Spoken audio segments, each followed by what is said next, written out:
Good. Well, I think we will make a start now.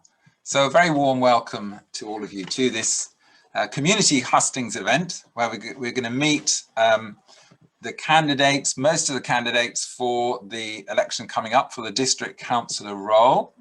I hope you can see the spotlight is on the four candidates who are here tonight. That's Lara Davenport-Ray, the Green candidate. There we go. We have Ben Pitt, who's an independent. We have Helen Stroud for Labour. And we have Geoff Seeff for the Lib Dems. Wonderful. Now, unfortunately, the Conservative candidate, Sam Collins, was planning to be here, but unfortunately he's had to travel to be with his mother, who is ill, so he's unable to join us tonight. So I'm very sorry about that. He sends his apologies. So the election itself is going to be on Thursday week, July the 8th, and the candidate is going to be one of the two district councillors for the remainder of this term, which is until May next year, when all district councillors in Huntingdonshire are up for re-election. So it's a sort of 10 months job for now. So the format for this evening is that each of the four candidates are going to give an introductory pitch for what they believe in and why they think you should vote for them. And after that, we are going to have questions from several of you have submitted questions, so we're going to go through those questions.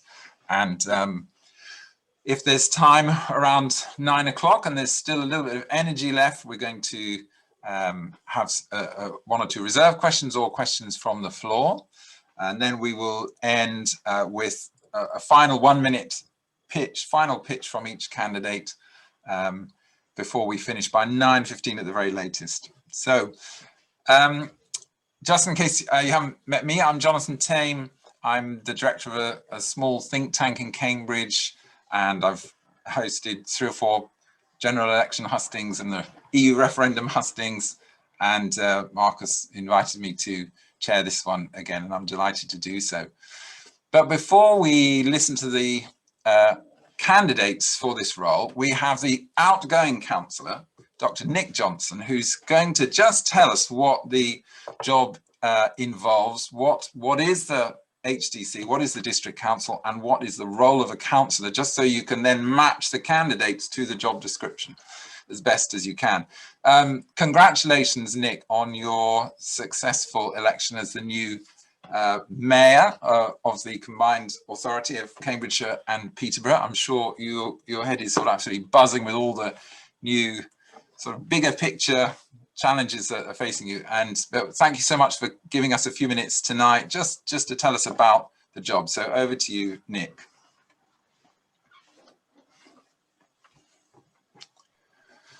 Oops. Bring the picture. There we go. Thank you, Jonathan, and thank you, obviously, to Marcus for inviting me.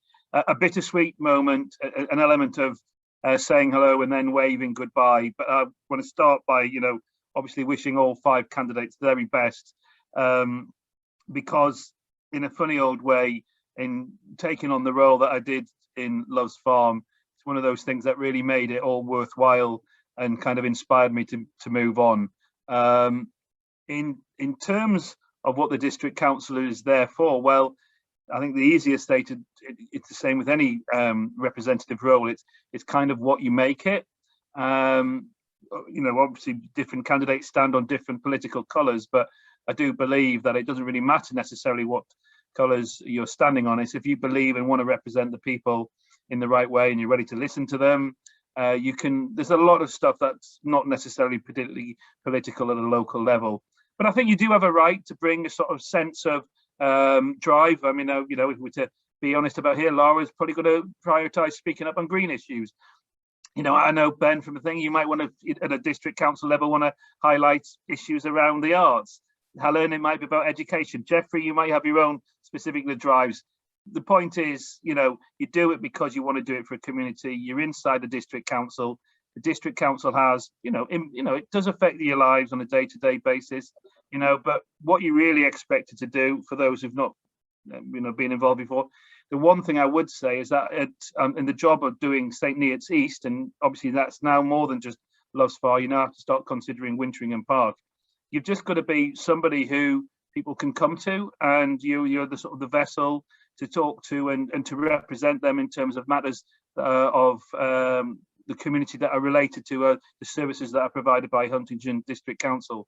So that might be on some very boring situations, issues around, has your bin been collected, or who's cutting the grass outside?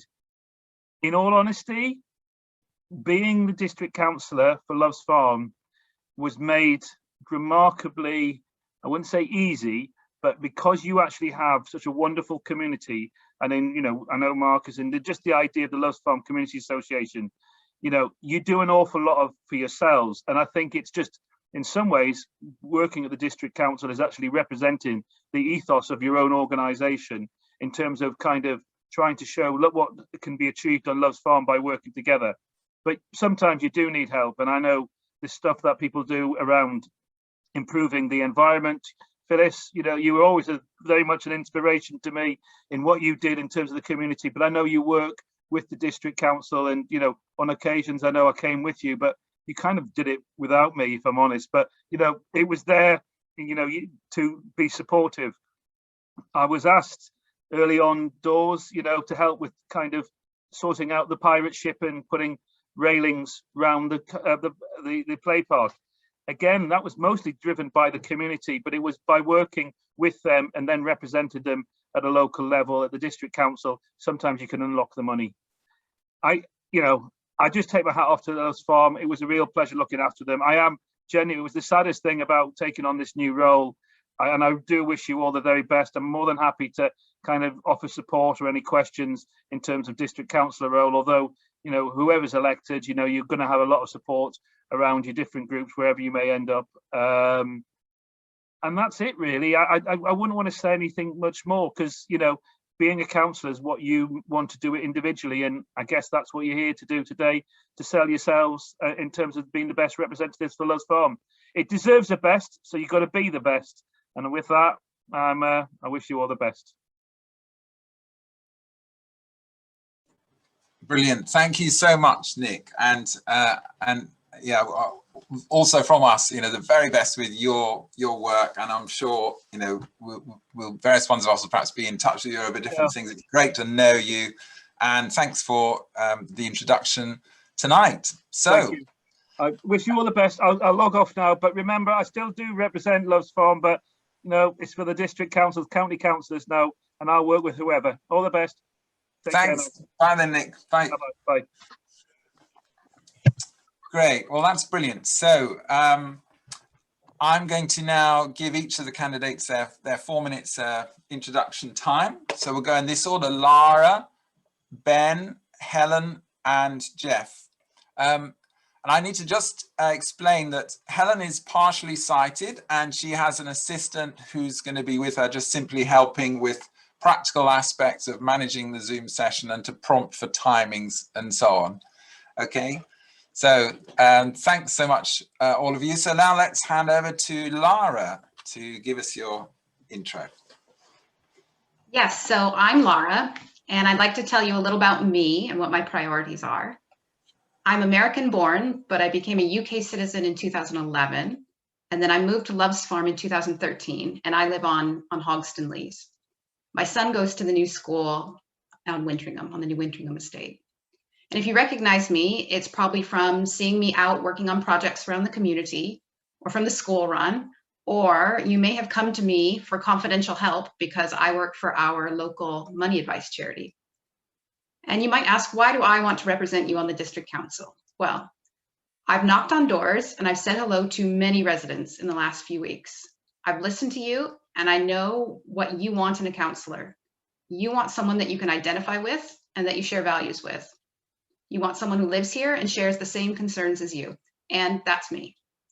It's also clear that you want a counselor who advocates for proactive rather than reactive decision-making. Each council project, funding proposal, and decision should consider, how will this affect future generations, and how will this help us prepare for the needs of our growing population? Another reason that I want to be your counselor is because I think HDC is letting down some of our friends and neighbors that are most in need. Our community includes a wide range of people. Some are comfortably off and some have very little.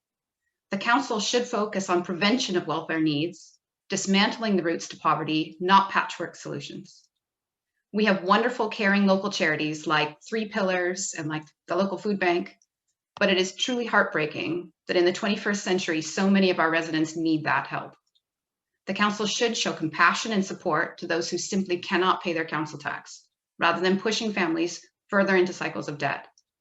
The council should also act as a guardian to social tenants, ensuring that social landlords like BPHA and Chorus are treating their tenants with compassion and with dignity. It also troubles me that the district council are ignoring the severity of the climate crisis. They've not declared a climate emergency and have not prioritized carbon neutral decision-making. The introduction of several electric vehicle charging stations on council car parks is a good step forward, but it's not nearly enough. This shows a clear lack of understanding about how much the climate crisis means to residents. HDC councilors should be demanding change on this, and I certainly pledge to do so. I'm also concerned about the lack of transparency on how St Neots will benefit from housing developer funding. We know that the district council has earmarked money for St Neots from the Future High Street Regeneration Fund. A short list of St Neots projects has been published with no detail provided. Our town and our town council appear to have been left in the dark about how exactly the money will be spent. With our quickly increasing population, St Neots is where the pressure is already being felt on our public spaces and our public services.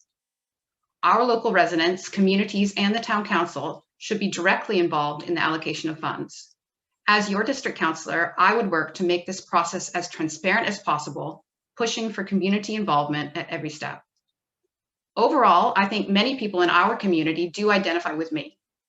I share your concerns about the great changes that will happen to our landscape over the next few decades. And by that, I mean housing estates, increasing populations, road upgrades, and railways.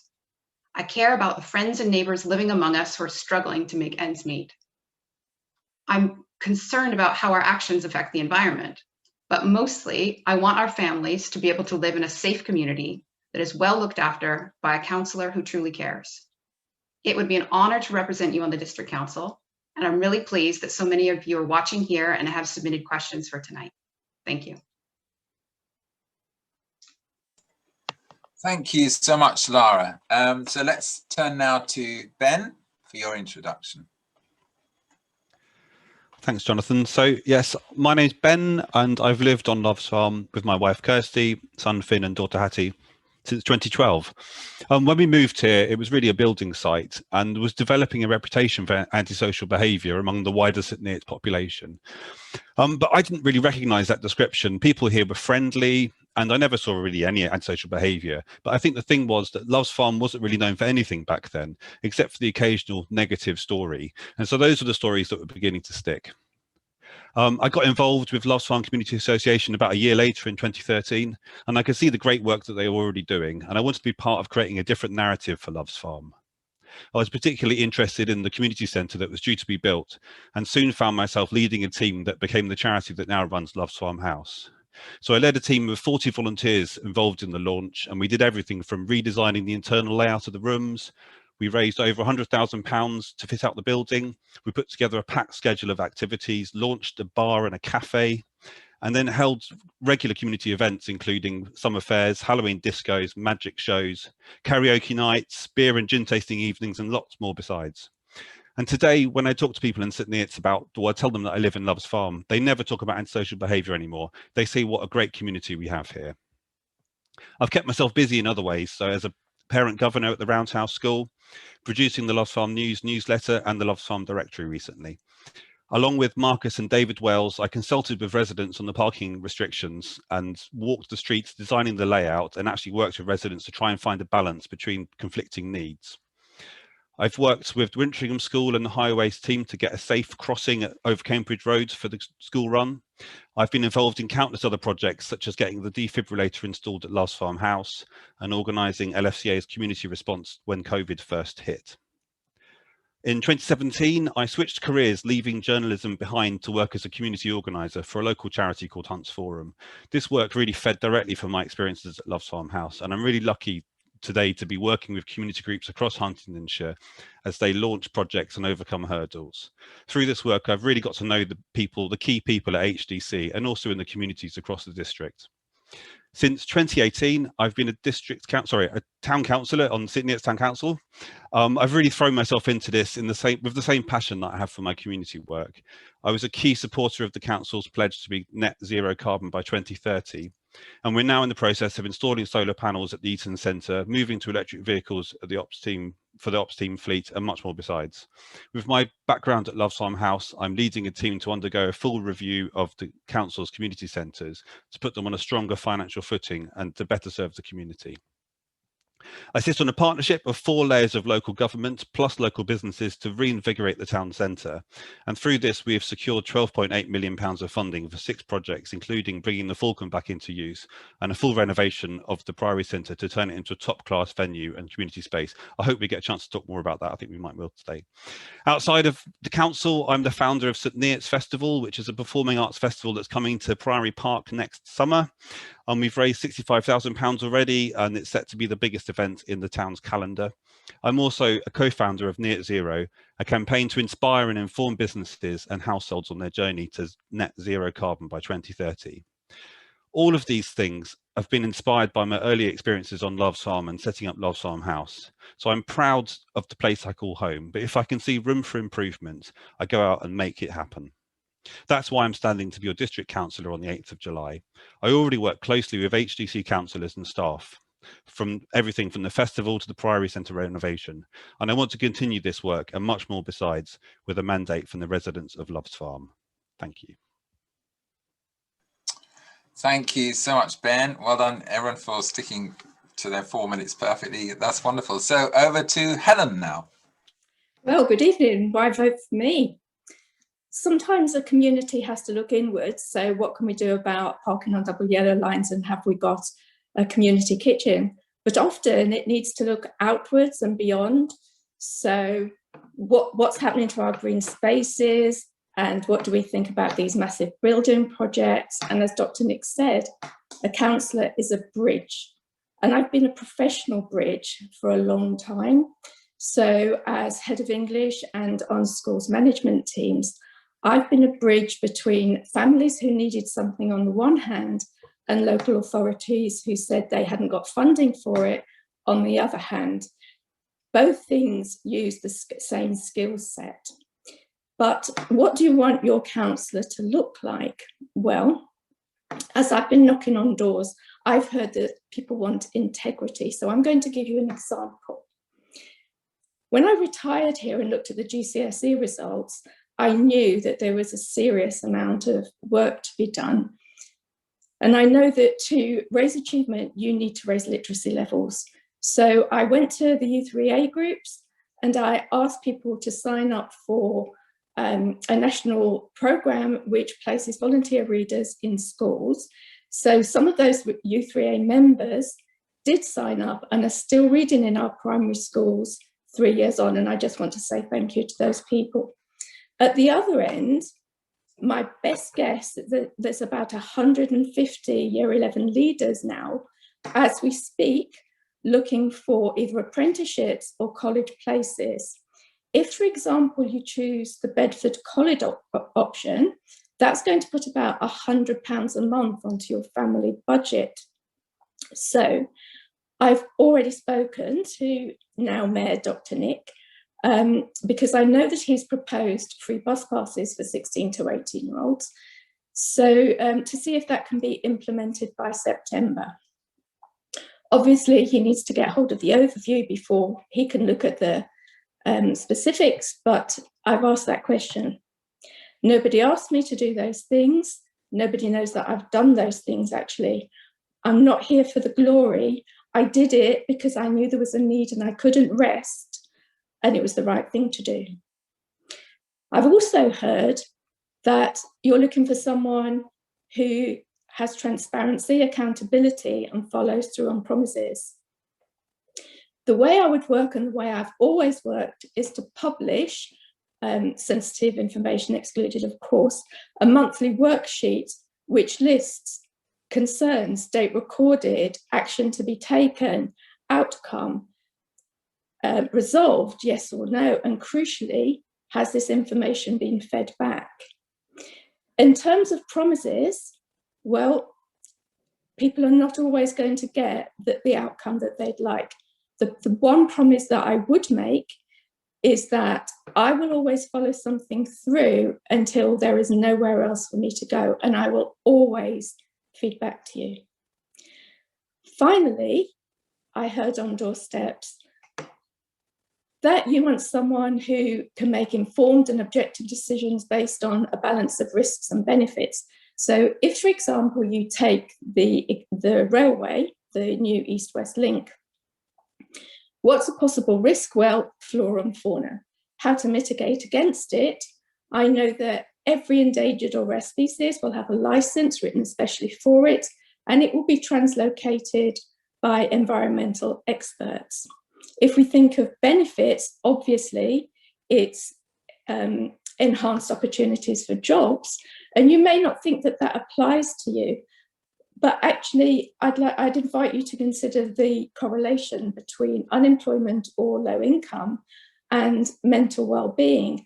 And contradictory to my colleague, actually, I did hear on doorsteps that there are anxieties about substance abuse, about antisocial behaviour, and about crime.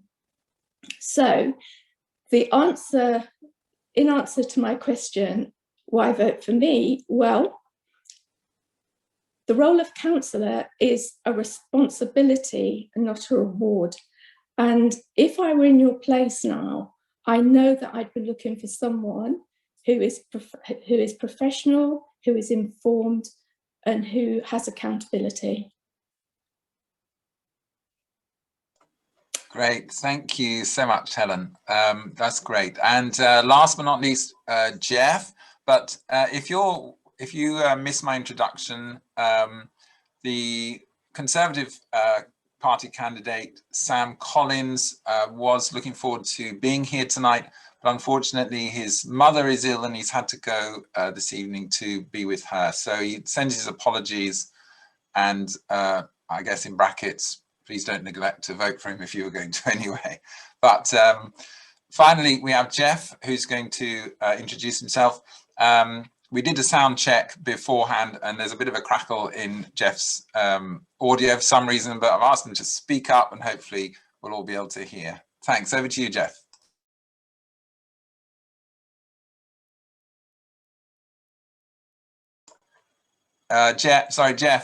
Geoff, you're on mute still.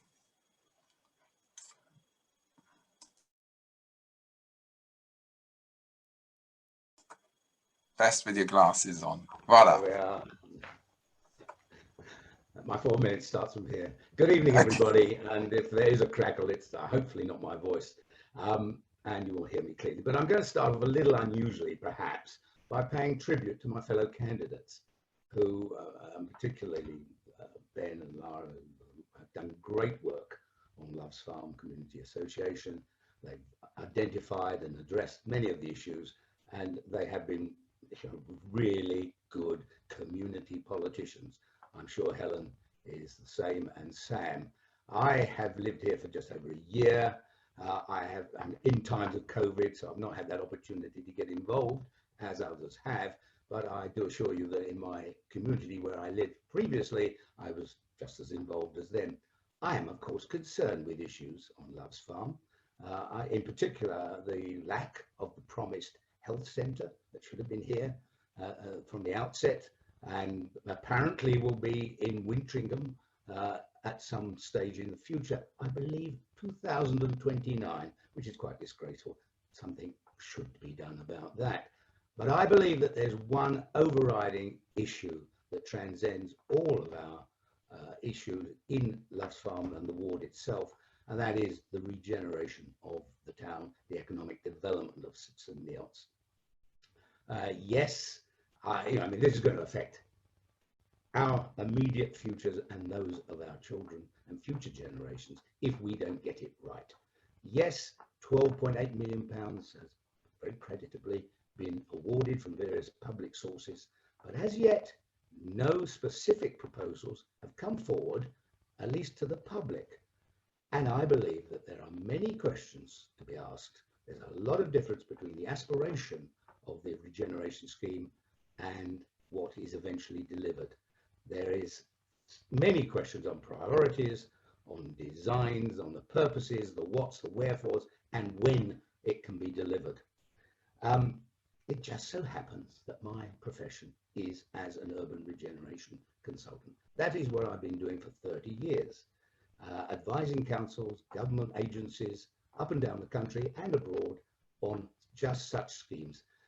I've been involved with many good schemes and which have done and delivered exactly what was hoped for. But I've also been involved with a number and advised on the rejection or abandonment even of schemes where money had just been frittered away. And I don't think that that's what we want to see here. I believe I am the person who knows the questions to ask, is able to evaluate the responses that I'm being given, assess the risks, and shout blue murder if the answers that I'm given do not make any sense. I have no qualms about being a bloody nuisance. I would not be on the council, and incidentally, let's face it, it is only for 10 months, and it is that 10 months in which these key decisions will be made about this, with the regeneration scheme. I do not envisage that I will be popular at the end of it, but I will ask the questions. One of the criticisms of regeneration over many years, but certainly in the 80s and 90s, was that people were fed up with having regeneration done to them. I want to ensure that regeneration is not done to you, and for that matter, me. Apart from all of that, I'm a proud Liberal Democrat. I've been a member of my party for the best part of 40 years. And here in St Neots, I'm supported by county councillors who now lead in the administration in Shire Hall, and good councillors and a cohesive group on HDC who will support me in particular in this particular mission that I've identified. And of course, the thing about Liberal Democrats is love us or hate us, you know what we stand for. Europe, electoral reform, transparency in public affairs, probity, and I think that that is probably the most important thing, almost more than anything else, excuse me, at this given time. So I'm asking you to, if you agree that the key issue at the moment is regeneration and it will affect this ward, I could be your man to offer that expertise and experience, which I believe will be to all of our benefits. Brilliant. Thank you so much. Well, that's the 4 candidates' initial pitch. I'm going to bring in Marcus now to help with the questions. Marcus has organised this hustings behind the scene and been collating some questions. So Marcus is going to select and read out a question, and then I'm going to ask each candidate in turn to just get, in 1 minute. Now that's really hard because they've not seen these questions. They're going to have to think on their feet and in 1 minute give us their response, their answer. And I will ask them in different order each time to respond. So Marcus, over to you, and let's have the first question. So you're mute, Marcus, as well. Apologies. Our first question comes from St Neots Youth Council, and their question is this. Do you think it's important to listen to young people? How would you make sure you understood and listened to the views of young people within the constituency, and that young people are represented and consulted within Huntingdonshire District Council? Thank you. So I'm going to go in this order: Ben, Helen, Geoff, then Lara. So Ben, what's your response to that? Remember to unmute, please. Thank you. So a fantastic question. I'm really excited that the St Neots Youth Council is getting involved in this hustings. Yeah, so I think young people are so often written off as being too idealistic or not interested in politics, and this group of people proves that's not true. And on the town council, so the town council has been instrumental in getting the youth council set up. And what I'm really keen is we don't just ask for their opinions, we go and give them some money and say what's important. You go and decide for yourselves what's important, and you make those things happen for yourself. I think that's the best way to help people show them, prove to them that we really value their opinions. It's not about us managing them, it's about them making decisions for themselves. So I would love to see the same thing done at the district council level on some of the issues district council has to get to grips with. I think it's not our place to try and manage their responses, give them the power to do what they think is important. Great, thank you, Ben. Helen. Yeah, I agree. Excellent question. I love it. Absolutely crucial, of course, to speak to young people. I've spoken to thousands upon thousands over my career, and what I know about young people is they never fail to surprise you about what they can achieve, and they always wonder why you think something can't be done. Well, actually, they know very well that it is. They're so innovative. So yes, absolutely, we need to hear what they've got to say. We need to hear what they want. Of course, they need to be represented in the council.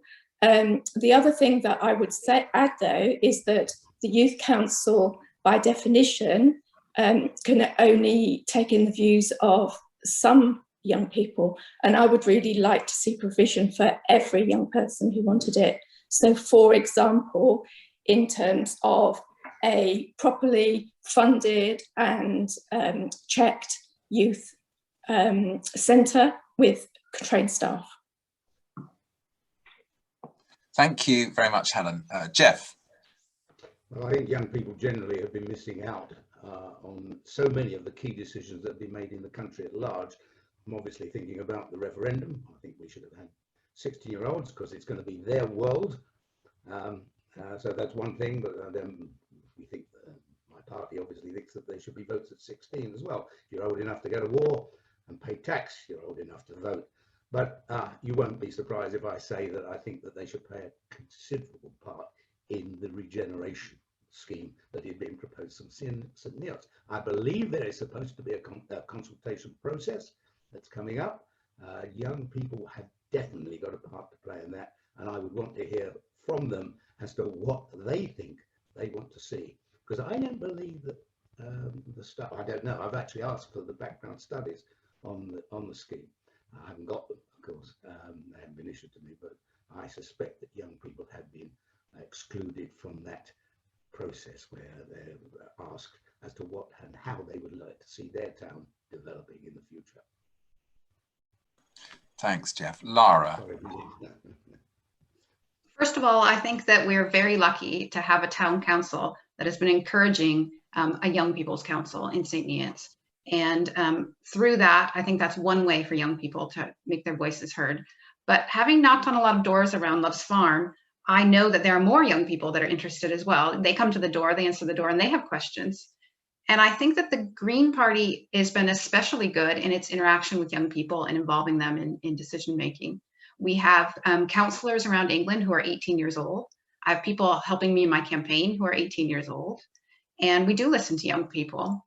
And I think the way that a councillor who's been elected maintains that contact is through social media. That's the way that young people today are interacting with each other. And I think that it's important that all of our councillors today are very transparent about the decisions they're making and seeking feedback from their constituents that are young through social media. Great, thank you so much. Thanks for the Youth Council for that question. Over to you, Marcus, for the next one. So our next question comes from Olive Irons, and her question is as follows. So she says, Love's Farm and Wintringham are communities with a mixture of homes that are privately owned and social housing. Many social tenants survive with very little and scrape by to heat their homes and feed their children. What do you think HDC could do better to support our friends and neighbours that are struggling to get by? Thank you, Olive, for that question. Helen first. Okay, so I agree, of course, and in fact, I did speak to someone when I was knocking on doors who unfortunately was in that position. But of course, you can never know what people need unless you've asked them. So firstly, you have to speak to absolutely everyone who wants to speak to you and tell you their circumstances. And of course, you have to fight their corner. There's no other option, absolutely. And absolutely encourage events that can include both of them. I know that you've got a huge community which looks after older people and lonely people, but I think it's about seeing what they need, putting in intervention, reviewing how it's going, and encouraging inclusion in every way possible.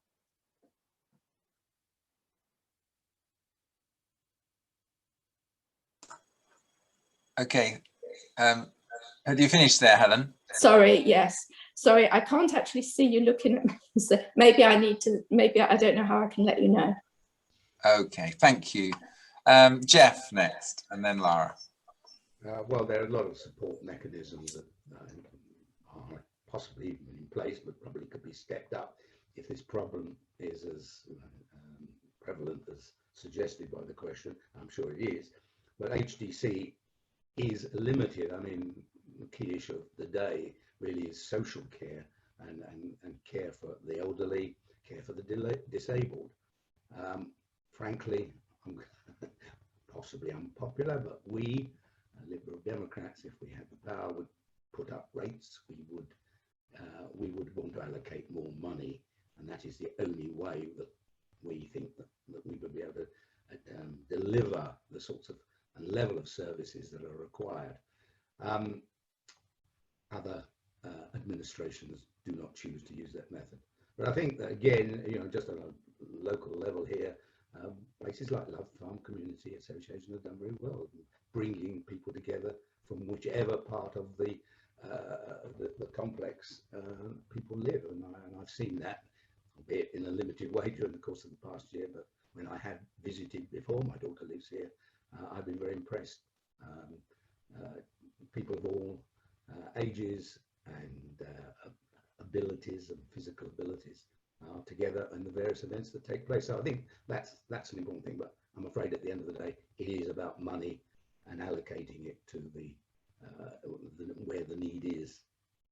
Yeah, thanks, Geoff. Lara? Well, I have an interesting perspective on this because for the last 2 years, I've been helping people on Love's Farm who are, some of them are in this exact situation. And because of the current policies that HDC uses, they can work themselves into a corner of difficulty for their own social housing residents. For example, if someone cannot pay their rent to Chorus Homes or BPHA, eventually they will face eviction and then they will become homeless. At that point, they will also become the responsibility of HDC to find emergency shelter or somewhere for them to live. If there was a more proactive approach, then HDC could show compassion earlier on in the process and cause themselves to have less of a financial implication later on. So this has a lot to do with forward thinking and being compassionate to residents of social housing. Thank you, Lara. And finally, Ben.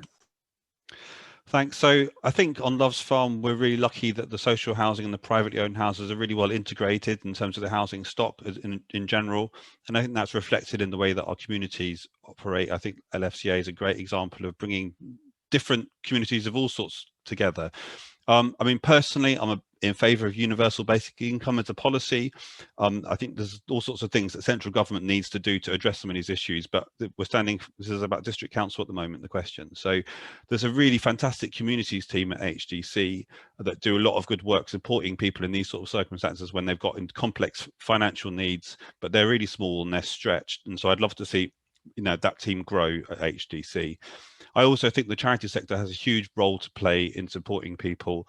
And again, HDC does work with the charity sector, but I think there's more that can be done there. There's already talk of actually putting together a directory and network to connect through HDC to help people find the right services. And that's a really simple thing that HDC is already doing. It's really great to see it coming together. Thank you. Okay, so now from quite a broad question, we've got a very specific one now. Marcus. Yeah, so the next question comes from James Boyle and is as follows. So James asks, candidates who were present at the most recent LFCA meeting will be aware of plans to build a car park on the Loves Farm side of the train station.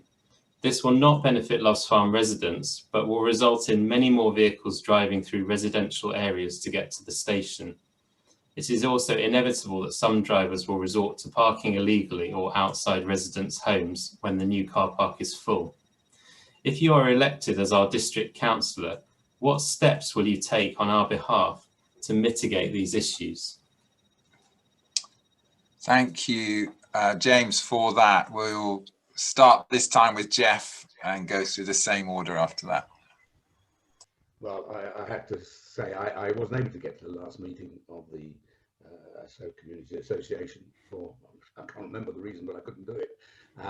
But I do know a little bit about this, but not enough detail. But the simple answer from me is I would fight it tooth and nail. And I'd fight the plans.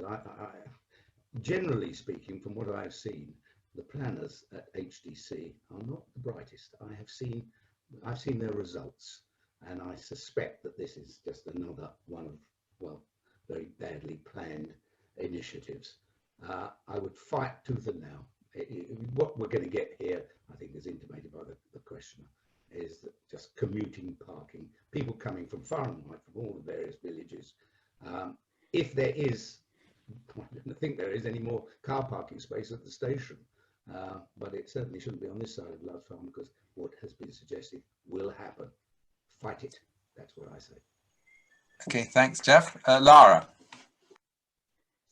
I think that the space that James is asking about, it's on Station Square. And I think all the residents know what it is, because it's been an eyesore to all of us for so many years. It's an excellent example of how the planning process is not working for local governments. And right now there is a bill being discussed in Parliament about trying to give local governments a little bit more power once the planning application has been approved, to go back and make sure that the things that were agreed are done. I hope that that bill is successful. And you, as a Green candidate, you would probably expect me to say, no, I think it ought to be a green space. But I think it's important as a community that we weigh up what are the realistic possibilities of that space. There are things lying underneath it, which will prevent it from being built upon. Someone is going to own it. And if we can find an owner who is willing to listen to some of our community ideas about that we want to have input into the planning, then I think we should be slightly thankful for that. I think expecting more than a car park at this point in the process of the building of Loves Farm is probably unrealistic, and we need to do the best that we can with what that proposal is. Thanks, Lara. Ben. Thanks. So it's quite a complex case, and actually it's great that Lara's covered that point. I think this is probably one of the very few uses that land could have. Planning law is very complicated. It's difficult to wade through. So I've been on the planning committee at the town council for the last 3 years, and there's a very small aperture of things that we can actually object to. And so, for example, the policy nationwide is that the road outside your house, you have no more right to drive in it than anyone else.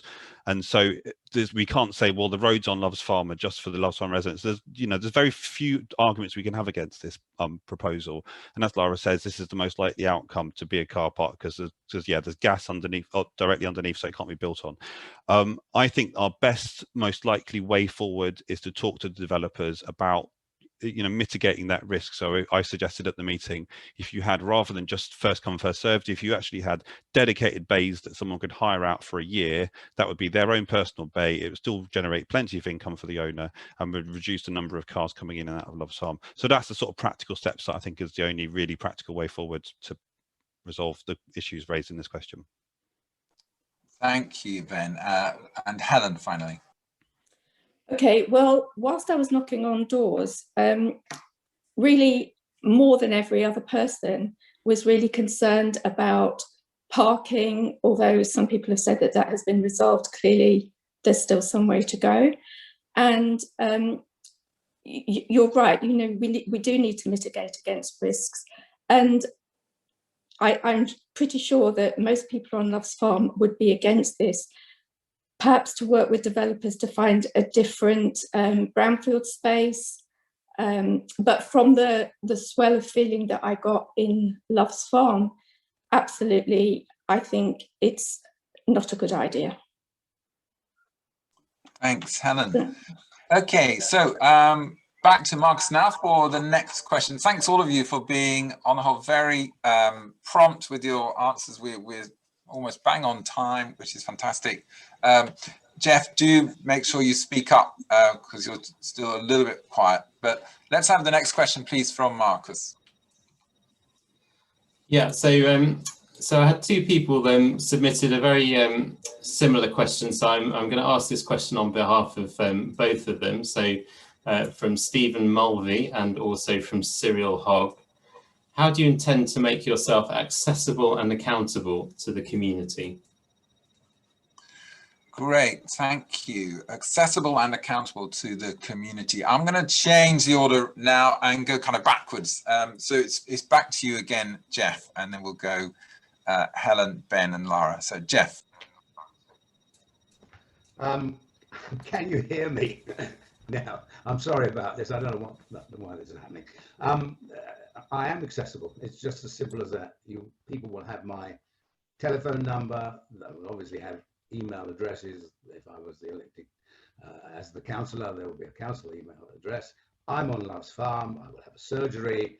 I will also, when I get the opportunity and COVID allows us, I will be participating as much as I can in the events that take place here. People will know me. They don't know me now, of course. As I say, I haven't been able to get out and around. I am a sort of friendly, approachable person. What can I say? Anything different about the way I go about this? Not really. I've been doing this actually all my life, elected and non-elected. You know, we find issues, we organise petitions, we have meetings, and we deal with them. And that's how I would propose to continue. So you will find me. If you want to find me, you will find me. Great, thank you, Geoff. Helen. Well, I have touched on this already, and so obviously through publishing work that I've done. But when conditions allow, I would love to do a face-to-face surgery. Some people prefer that. Of course, there's all the electronic accessibility, but I actually think it's about much more than just being accessible. I think it's about to be really, truly listening and caring and trying to do what people need you to do.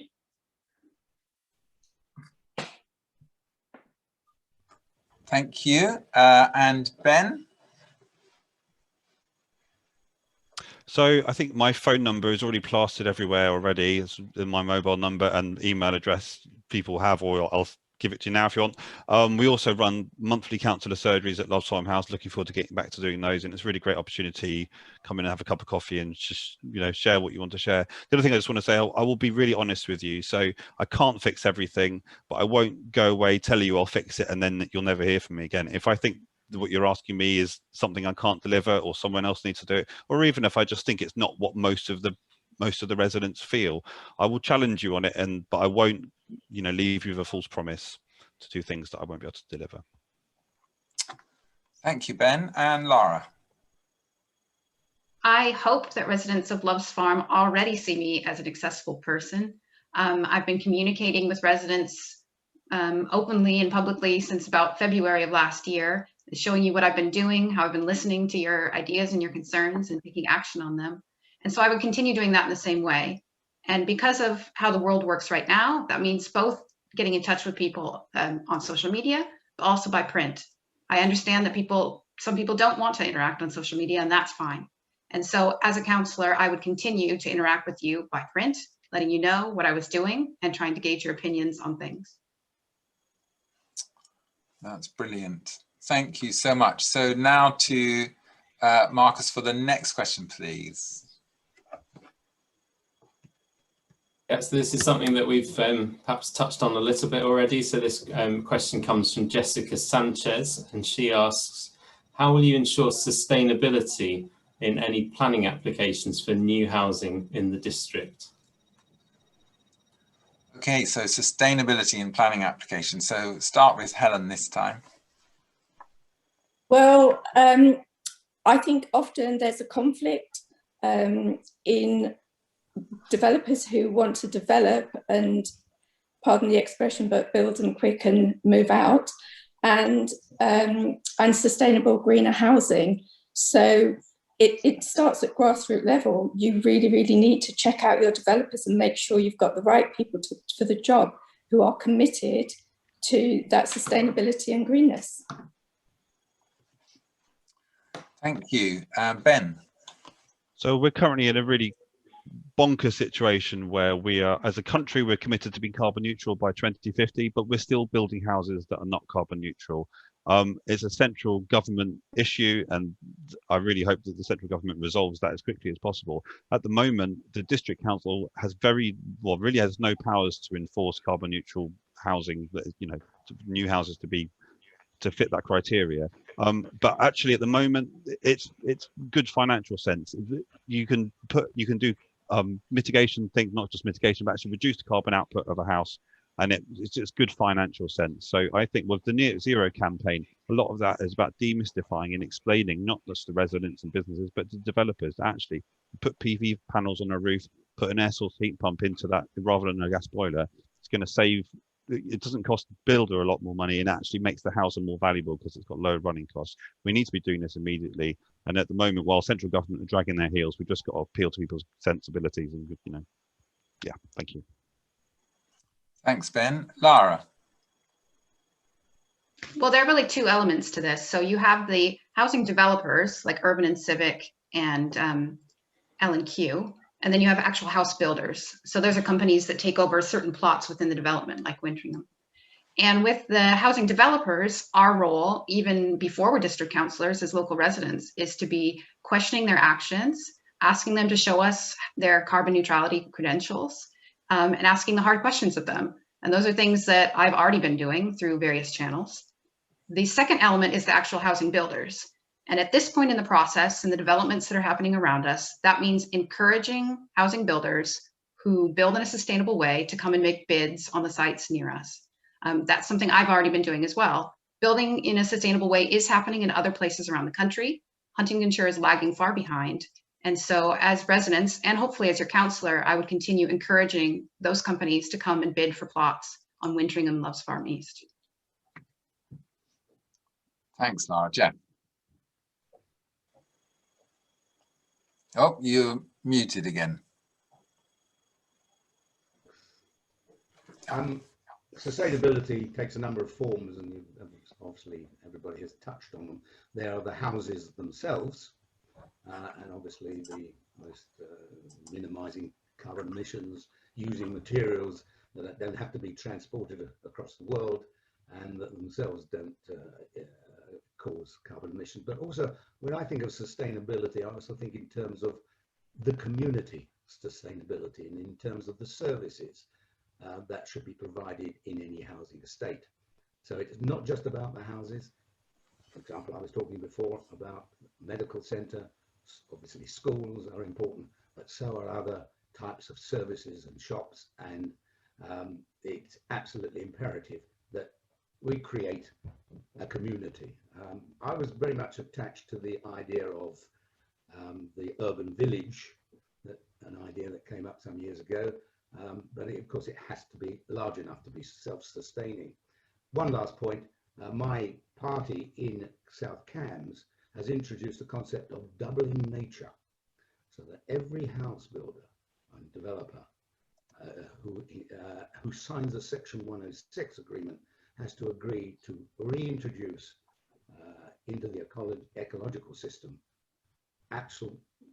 bring the local environment back to nature and rewild or ensure that there are the various species are introduced and brought back, so that people are living amongst the nature rather than other concrete blocks. So that's a very important part as well. Great. Thank you. We've got one last prepared question coming out. And what I want to ask you to do, those of you who are listening, if you've got any follow-up questions or sort of responses at all, pop them in on the chat now as we're considering this last question, and we will just have a look and see if there's any particular issues that people want to hear a little bit more on. So let's just go over to Marcus now for the last question sent in advance. Thank you. Yeah, so the last question comes from Helen Tame, who asks, understanding that if you're elected, you'll be in office for less than a year initially. If you could achieve just one thing in that time, what would it be? Great. We'll focus here on one thing to achieve. We'll go in the order of Ben, Lara, Geoff, then Helen. So Ben, what one thing do you want to achieve? So as we've touched on a few times, the Future High Streets Fund and various other funding is coming into the centre of St Neots on 6 big infrastructure projects.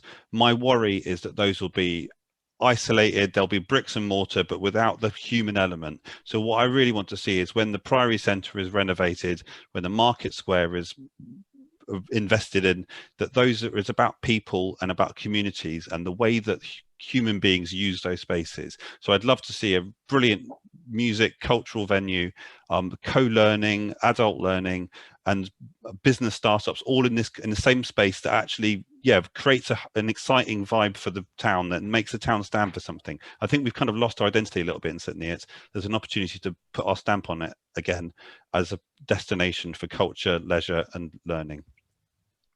Thank you, Ben. Just before Lara comes on, if you do have a supplementary question and put it on the chat, make sure it's you click that it goes to everyone. Okay, then we can all pick that up. Lara. If I could only achieve one thing, it would be to get the district council to declare climate emergency. And the reason I say that is because climate change is it's no longer a political issue. It's an underlying crisis that affects every decision that's made. Every decision that the council is making, whether it's building new houses or whether it's where to spend money and how to spend that money, needs to consider how that's going to affect young people in the next generation and the generations to follow after that. So the one thing I would want to achieve would be to get the council to declare climate emergency. Thanks, Geoff. Well, I'm with Ben. We're all in favour of a vibrant, thriving town, and I want to see that just as much as he does and all of you do.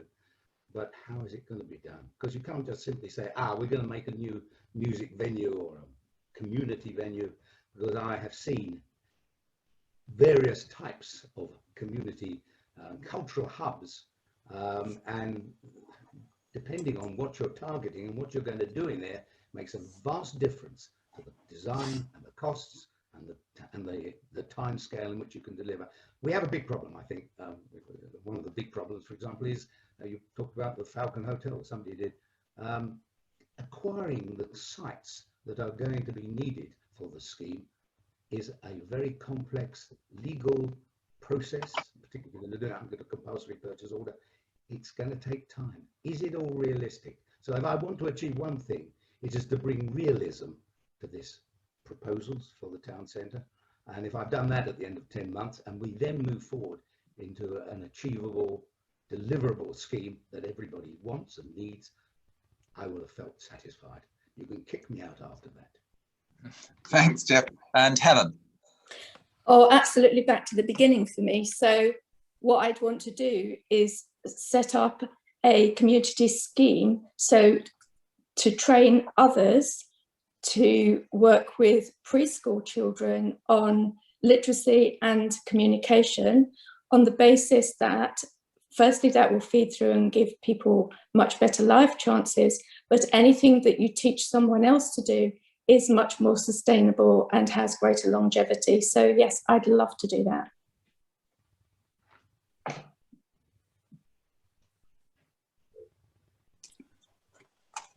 Thank you so much for the four of you. That's really great to end up with that sense of what's the one thing, your real top priority. Marcus, I can't see any new questions that have come in. So what do you think we should do now? We've got 2 or 3 reserve questions. Do you want to pick out 1 or 2 of those? Yes, I mean, well, actually, so Stephen's just posted a question on the chat. And what I was going to pick up from the reserve questions was actually that I think there has been quite a lot of interest in parking in general, and I think Helen mentioned that as one of the things she's picked up from the doorstep, that people are very interested to hear what you do about parking. So let me just, if I just read out, so there are two particular questions on parking, and perhaps, you know, if we give everyone a little bit more than a minute to respond, you can pick out how you'd like to respond on parking. So we had this question from Graznia Michalska, which was, what are your views on parking enforcement, and what will you do to ensure the situation changes in our district? And then the other question which we've had about parking, which is about town centre parking. So in 2019, HDC introduced a new flexible charging schedule that proved controversial among residents. So what would you do about car parking charges in St Neots? And if you want to reduce or remove them, then how do you propose to make up the shortfall in revenue from lost parking income? So sort of a general question about parking enforcement and what you think about that and what we might do about it. And then a question about parking charges in the town centre and what your views are on those. Okay, so good. We'll go in the order: Ben, Helen, Geoff, and Lara on this one. What's your view on this, Ben?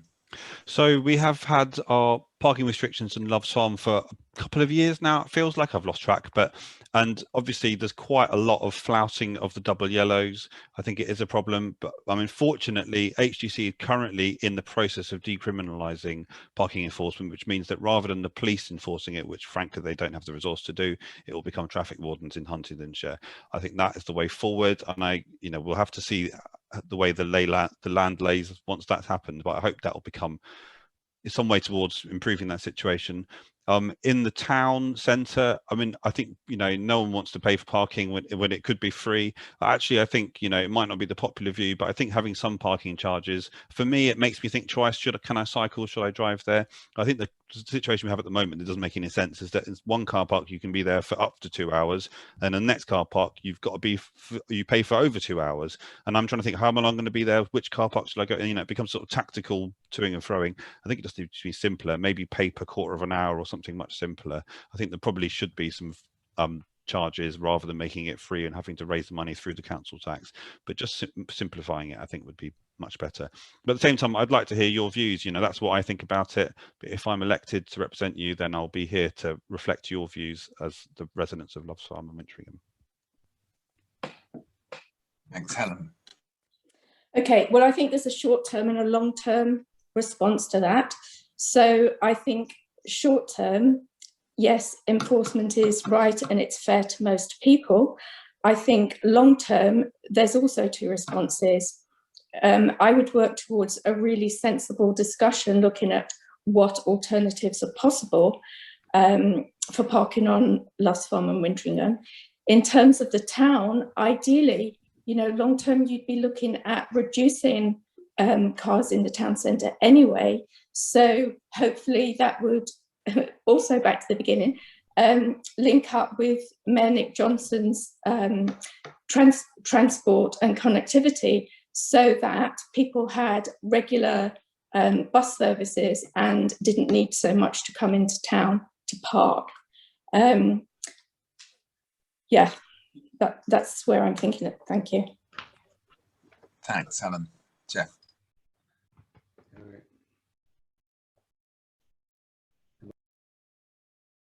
Oh, you were unmute, now you're mute. Right. Well, I mean, short term, I think that a scheme whereby the first hour is completely free, and subsequently, if people stay longer, the charges rise progressively, would seem to be a much fairer solution. But again, I'd need to see the sums on that. Certainly, that's what other towns and suburbs of London do. First hour is totally free, and then that means people can get their work done or whatever they need to do, visit the shops and leave if that's what they want to do. Longer term, and going back to regeneration, I mean, if we do have a thriving cultural centre, I think that people who are coming into an event and can show that they booked that event, if that's bookable event should be entitled to come on a bus. In fact, we should ensure that there are buses bringing in people into town right through the day and not through the night, but when the events close, and that should be free of charge. I think it's quite expensive for a trip from town just out to Love's Farm. Somebody correct me because I've got a ticket, of course, but about £3.50 or something like that for a single journey. That's pretty prohibitive, and it would make sure almost that if people have got a car, they'll use it. So we want to encourage people to use a bus service. Thanks. And Lara? In terms of the parking in the town centre, I don't think it should be free. I think that other than blue badge spaces, I think that fee for parking encourages a conscious decision making by people to decide, am I going to drive into the town centre or am I going to use some other method? But I think there should be consistency in charging. It doesn't make sense that it costs more to park in one car park in the town centre than it does in another. In terms of on Love's Farm, I think it's really important that in a residential community that pedestrians and cyclists feel safe. And in some cases, that means we're going to need to have yellow lines so that people can cross the road safely, and children feel safe especially. And some residents have already contacted me during this campaign to tell me about some issues around parking that they'd like me to look into, and I'm happy to do that. But I think we can also use these as ways of informing what's going to happen in the future. This district council board is going to incorporate Love's Farm East and Wintringham, and we need to learn lessons from what we've learned here in terms of parking and encourage the developers of the future to design in a different way based on our experience.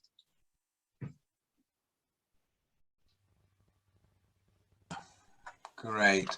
Well, I think it's 9:08, and I don't think there's time for another question for all the candidates, and to then give them their chance to give us their closing pitch. So I think what we'll do, we'll move to that now.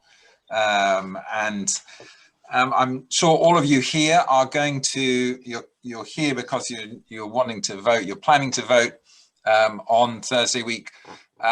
Turnout is likely to be pretty poor. So can I encourage all of us to just encourage our neighbours, people we see next week, say, hey, don't forget to come and vote. We've got five great candidates who are standing. Let's really do our part in participating by voting and encouraging other people to vote as well.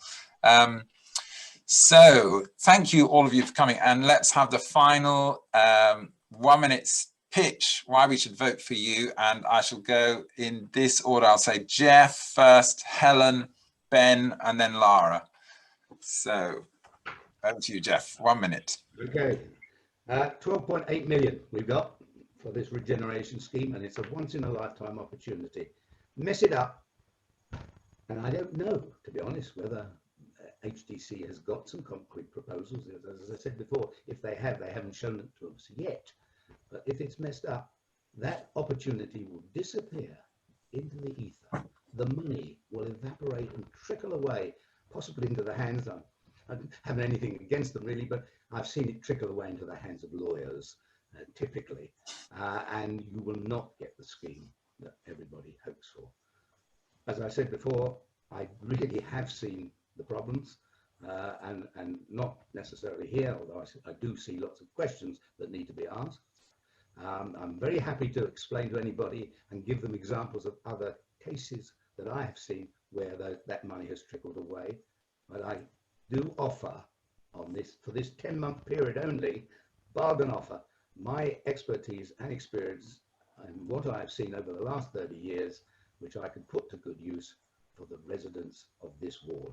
So if you believe, as I do, that it really is the overriding and critical issue, I encourage you, urge you in fact, to put me in there to ask those questions and be the bloody nuisance that I want to be. Thank you, Geoff. Helen. Well, you have no idea how much I want to sit on that education panel, but being a councillor is a job, and the councillors are making decisions that will impact not just on us, but on our children in generations to come. Sometimes they're irreversible.